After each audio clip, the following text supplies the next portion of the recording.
নমস্কাৰ, এয়া চলি আছে আপোনাৰ ইণ্ডিয়া ইণ্টাৰনেশ্যনেল ট্ৰেড ফেয়াৰ 2024 প্ৰগতি মেদানৰ ভিতৰত চলি আছে আৰু এই ট্ৰেড ফেয়াৰো চলিব আপোনাৰ 14 নৱেম্বৰৰ পৰা লৈ পিনে 27 নৱেম্বৰলৈকে। আৰু ইয়াত আপোনাৰ ভাৰতৰ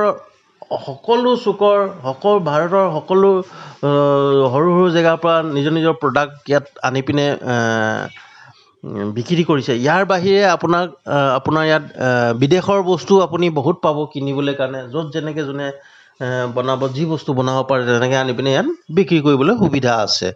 আৰু ইয়াত ধৰি লওক এইটো সুবিধা হ'লে মানে নিজৰ মাৰ্কেটিঙো ধুনীয়াকৈ বাঢ়ি যায় আৰু স্ক'প এটা পাই যায়।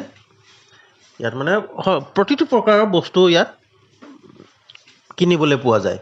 আৰু এইটো চলি আছে আপোনাৰ প্ৰগতি মেদানৰ ভিতৰত নিউ দিল্লী। ভিডিঅ'টো চোৱাৰ বাবে বহুত বহুত ধন্যবাদ।